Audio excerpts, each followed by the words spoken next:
views and opinions expressed do not necessarily reflect those of Access Fort Wayne, the Allen County Public Library, or any other supporting groups. If you'd like to produce a show, call us at 260-421-1250.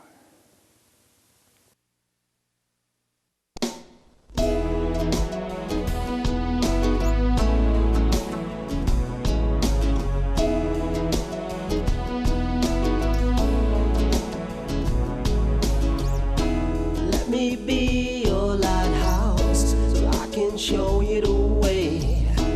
Let me be your shining light, I'll keep you from drifting away. I'm the one that makes you try when... Hello, this is Patty Hunter of Patty's Page. Today on the phone we have a special guest named Rupert Boneham.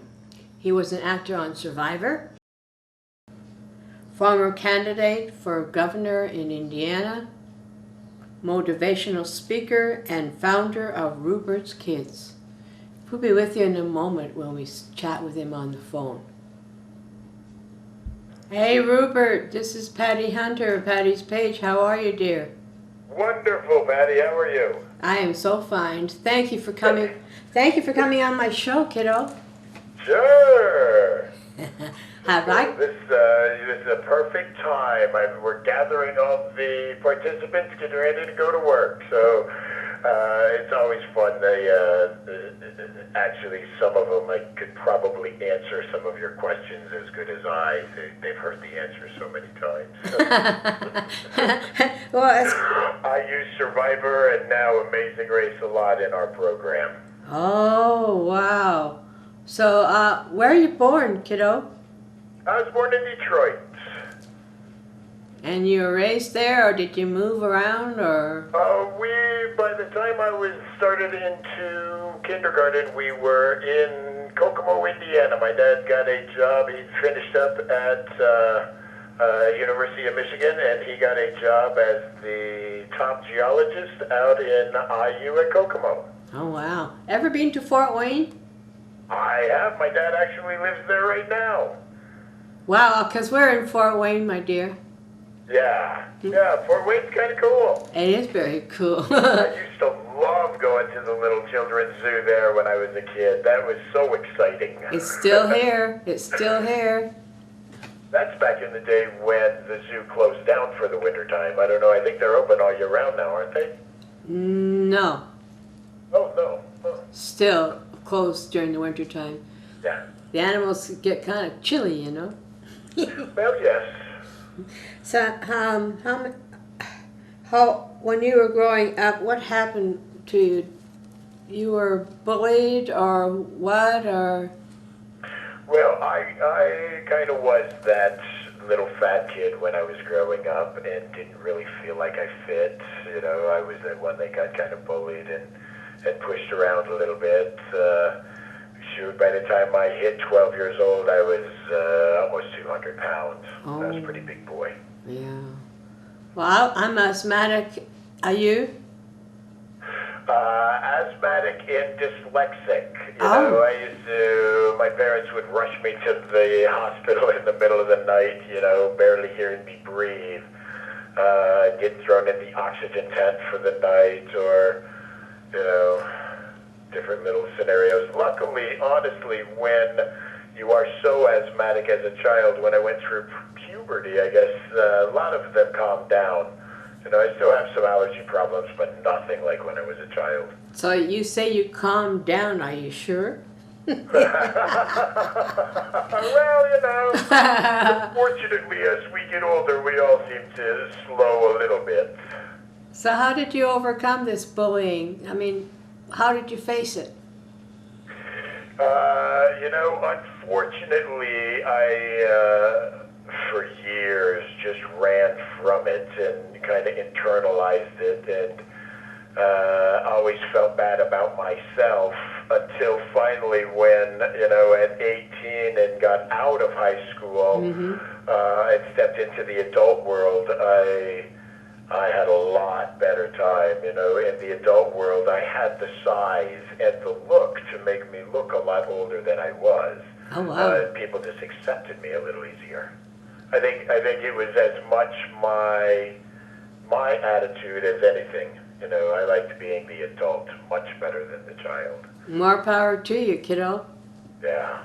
So what schools did you go to? I mean, what courses? Maple Crest Elementary in Kokomo, elementary and middle school, and then Hayworth High School. I graduated from Hayworth. When I was in Texas, I did some university work at Cisco Junior College and then San Angelo University, going for my nursing degree. And actually, I left nursing school with 2 classes to go. Uh-oh. Crazy decision. To come back to Indiana and help my adoptive grandparents. So, you know, I got a little bit of university, a little bit of college, but yeah, I never did finish. Well, you're doing great, my dear. You're doing fantastic. So what was your first job? Well, you know, honestly, when I was 6 years old, my father had another professor at IU that had lost his seeing eye dog for the summer. His seeing eye dog passed away, and he wasn't getting another one for 4 or 5 months. And my first job was for a quarter a day, being Amu's seeing eye dog. And I loved it. That started me on my work path. By the time I was 10 years old, I had, you know, my own paper route. By the time I was 15, I was working at the pet land in Kokomo. And by 18, I went down to Texas for the oil field. Oh, you were in an oil field. What'd you do? I ended up being a roustabout. Oh. For a few years, I worked in the oil field through 81 and 82. But that's when it was going down. It was, you know, OPEC had released everything, and the lines had all stopped. The oil shortage had all stopped. So there were a lot of extra workers in the oil field. You know, I was one of the laborers for a few years, and then ended up finding Abilene State School, the mental health field, a big MHMR unit, a giant facility there in Abilene, Texas. And I felt like I fit. I fit on both sides. You know, I could be one of the caregivers, I liked helping people, or the care receivers. I know I'm a little crazy. Oh my goodness, you should try it over here, kid. So when did you start becoming a mentor, and with whom? I started our first mentoring program in 91. We incorporated as Kids Hope, Kids Helping Other People Exist. When 90, they started bringing in the zero tolerance, the 3 strikes and you're out, and started putting young men and women out of high school at, 13, 14 years old.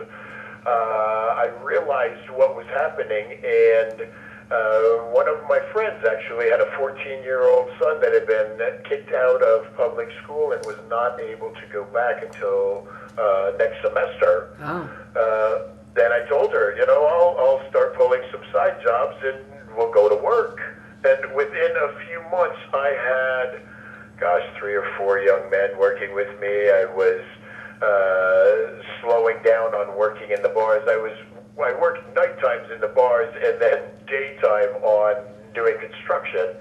And it kind of just morphed into a mentoring program. And it really created itself from the need that society was putting itself in, where when you start throwing children away, where do they go? Yeah, they go through the cracks, but you managed to get them out of the cracks, which right. I think you're doing a very good job, my friend. We're very proud of you. Well, listen, kiddo, you participated in the reality show called Survivor. How many times? Do tell.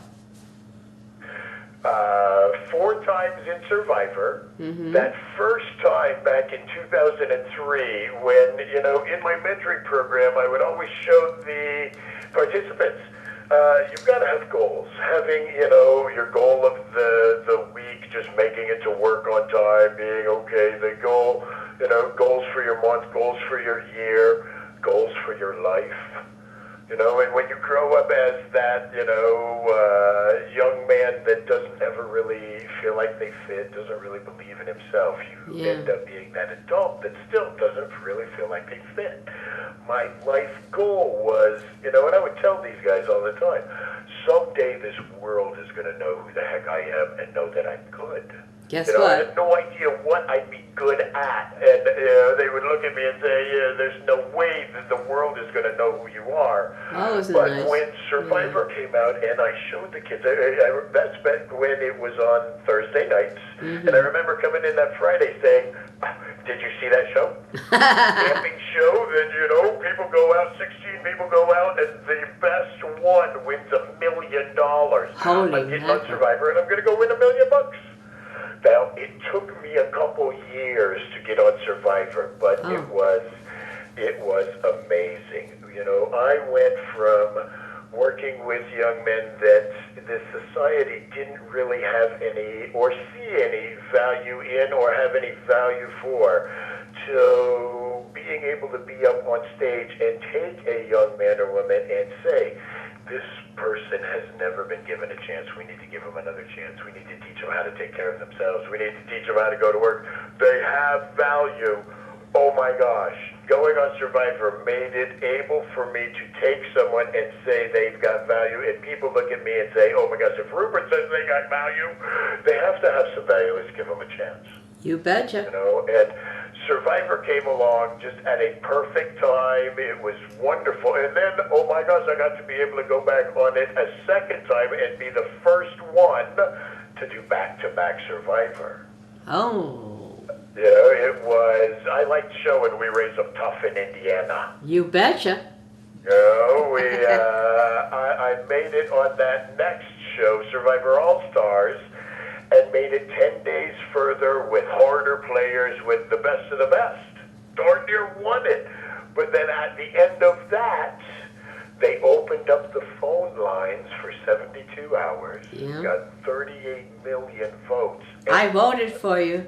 Oh my gosh, thank you. I got 34.5 million votes in 3 days and was given $1 million. Not for winning the game, but for playing with, some respect for others, for myself. So many people told me, if I go out on the game, I hope I'm able to play like you. And it was wonderful. It was a little bit rough with some other players, but you always kept your head, which was great.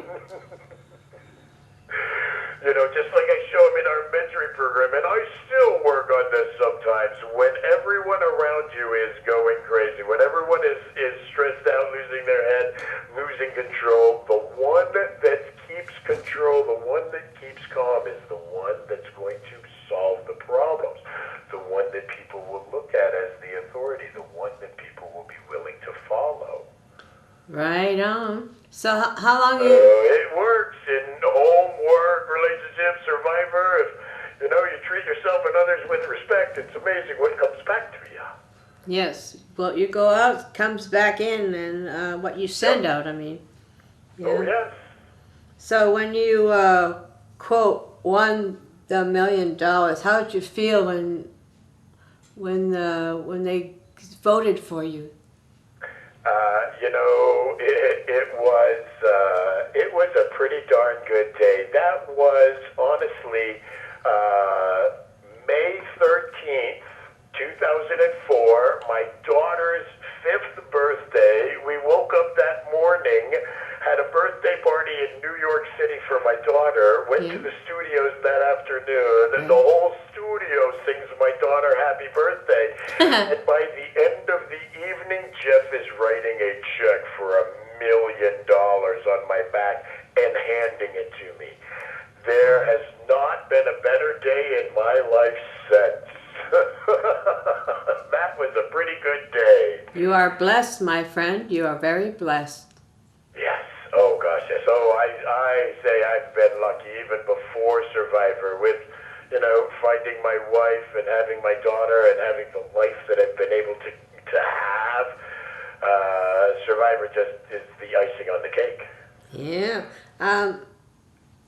So, what did you do with the large amount of your winnings? Well, the biggest check was written to our wonderful IRS. 487,000 of the million. Oh, my 40% stars. federal, 8% state. Oh, my. We cut that sucker in half pretty quick and sent that off to old Uncle Sam. Oh, wow. But, I paid my taxes and we went on and I've got now a couple houses, my mom living next door to us and we like most everybody hopes to someday get back to zero.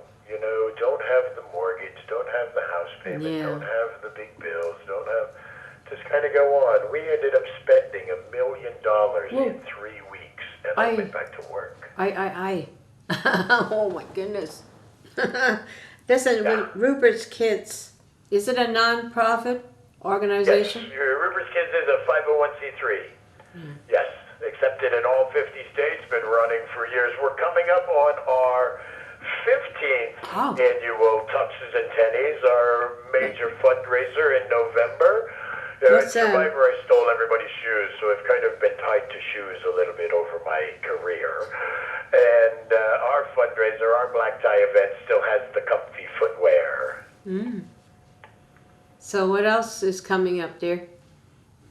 On June 22nd, we have our second annual Survivor Dash, which is a 5K. 1 mile of it is even through the Blue River Creek, Little Blue River that runs through Shelbyville here where we're at. Oh, yeah. In the end of August, that last Saturday in August, we've got our 11th annual motorcycle ride coming up in Lafayette. That would be a really cool time. Come out and meet us. You can come down from Fort Wayne. That's not a bad ride. Then in November, we've got our, like I say, our 15th annual Tuxes and Tennies. What is Tuxes and Tennies? Tuxes and Tennies is our big event of the year where we highlight a few of our participants, some old and some new. We'll usually have a graduate there that will talk about what they're doing now. We'll have someone that's in the program that talks about their life before Survivor and how it's going now since they found us. We'll have a live auction with cool items, Survivor reality TV items and different things, some Survivor stuff. And I've been known to put some of my clothing or some of my tree mail that I ended up smuggling out of Survivor. We won't tell anybody. It's a fun time. We'll usually have a band, like the two Nomadics that'll come out and play, and we dance and sing and have a drink or two and celebrate what we're doing. So this will be my last question, my friend, until we meet again. Okay. You have been an actor? Yep. Yep. Like what? I have been. It's funny. When I was in my run for governor in 2012 in Indiana and making Indiana history with pulling more votes than any other third-party candidate in Indiana history, I stood up on stage against Mike Pence and John Gregg showing, I was the only card-carrying union member when they were all talking about busting unions and doing all kinds of different stuff. One of the union cards I carry is the SAG-AFTRA card, my Stage Actors Guild, where when I was in, UPN's Half and Half as a stable hand, or Yes Dear as a homeless guy, a hobo, or some of the different stuff. I mean, I even, up until, gosh, Well, I haven't gotten one this year, but even just reading the top 10 list for Dave on the late night show, it's amazing what a profitable industry acting is with residuals that keep coming in. I've never had such an easy job in my life. I go, have a camera pointed at me. I get to go be me, play around, hoot and holler, and they send you checks for it. Got it. It's wonderful. Just be yourself, amen. Yeah, Cool. I love it. Well, listen, my friend, it's about time we say adieu, eh? So, The one last thing I'd love to say, keep an eye out for our reentry program that we are waiting on our last document, our last piece of paper from the state, and we can get our permits to finish up our plumbing and our electrical, and we will have a 12-bed facility up and running with no government dollars spent, no tax dollars spent. Be able to show how it is a self-sustaining program that any city USA can take and run with. We will be willing, once we're up and running, to give that template away and show how we can really make a change in the reentry program and start pulling these young men and women out of that revolving door system and teach them how to make a legal living, give them a sense of self-worth and work ethic, and put them back out in the community to pay their way and pay their taxes and be a part of the solution, not the problem. They got rupertskids.org. Yes, man. We love you. And thank you so much. Oh, thank you. This is Patty You're Hunter. very welcome. You have a great day. Okay, can I phone you back sometime? Sure. Okay, dear. Sure. If you want to set it up like this, just give Kay a call back. And, 9 o'clock in the morning is a perfect time. Like I say, I've got one young man standing there waiting patiently for me to be done, and then we go out and go to work. The others are outside actually smoking. Uh-oh. We're working on trying to kick that smoking habit, but, with most of them, that's the least of their worries. Well, God bless you, man. Thank you so much for coming on to my show. And you're very welcome. And Betty. hopefully you can come to Fort Wayne. Yes, that would be good. And be live on my show. Oh, no. I would love to. Maybe I could work it out. I go, hang out with my dad for a little while and then go on your show. Hey, that's to go see him. Let me know, and we'll muck about and all that. So. Okay. Okay, my friend. Cool. Okay, God bless. Bless you too, Betty. Have a good day. Thank you. Bye-bye. Bye-bye. This is Patty Hunter of Patty's Page. Thank you for tuning in. That was Rupert Boneham. He is a very wonderful person and a caring person to boot. See you next week. To be honest, without Rupert, I don't know where I'd be right now.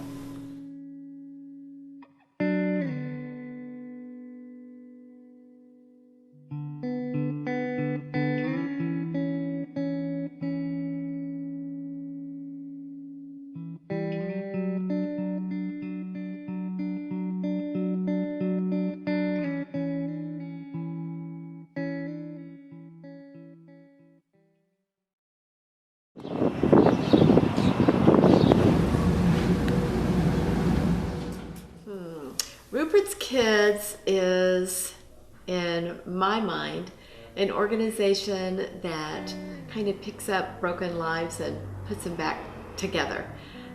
They're the ones that, they're really good people, but just made a mistake somewhere along the way, and they just need help putting everything back together and giving them the life that they originally were on track for and then got off track for whatever reason.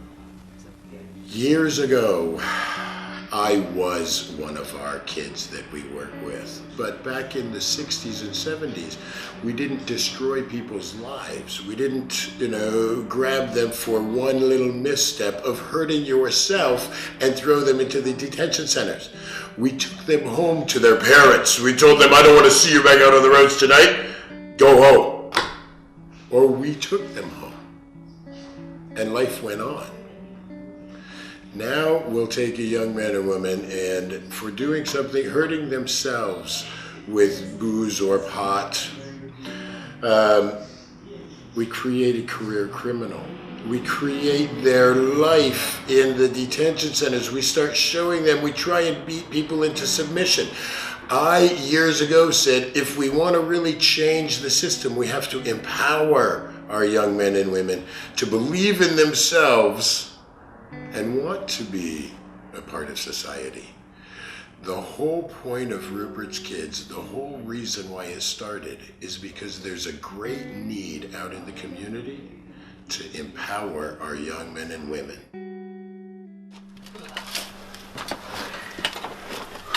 Yeah, sometimes you feel like that tennis player that grunts every time they hit the ball. You want to grunt every time you throw a load out. I've been working for Rupert since August of 2016. I'd gotten into some trouble right before then, getting divorced with my ex-wife, things like that. Had a couple cases against me. Spent thousands of dollars trying to stay free while on house arrest, everything like that. And I hit my lowest point beginning of August. Ended up getting sent to the mental institution for a suicide attempt. And that's when I found Rupert's. And he gave me a job, place to live, got me back on my feet. Now here I am a year and a half later. I'm still working for Rupert. I have my own place. I manage the arcade here for him. I've paid off thousands to house arrest, thousands to probation, hundreds of dollars getting my license back. A good $3,000 or $4,000 worth of debt just working the program here.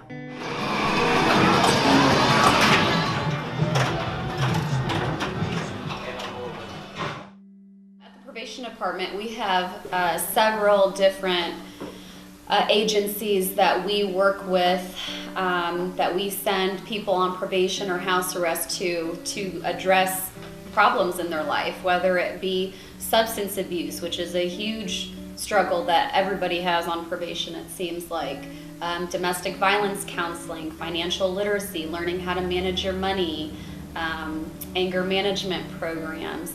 And so I think that when we got introduced to the program that Rupert has started, I think that what caught my attention the most was the employment side of it. So we don't have any programs where we can send people to and say, and then they can go and get a job.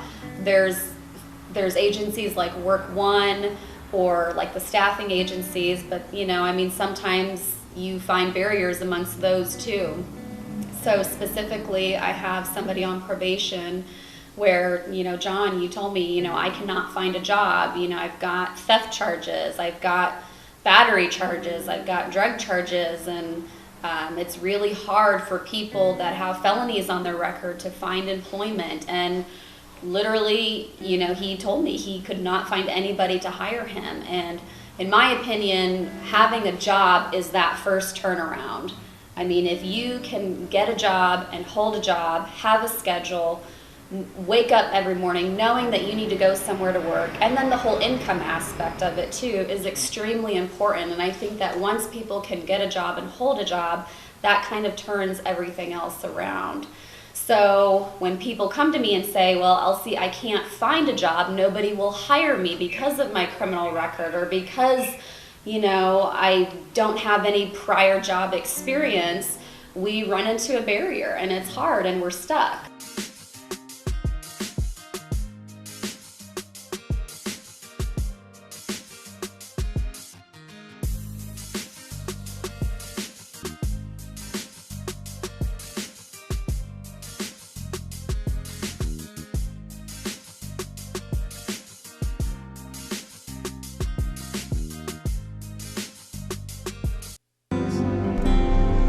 Godspeed, my love.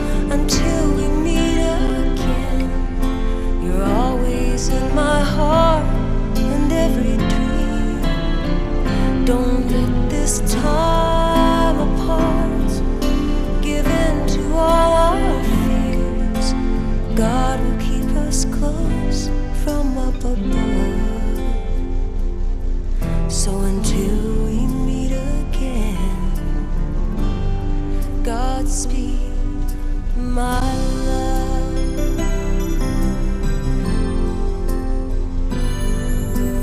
God is with us always, and for the rest of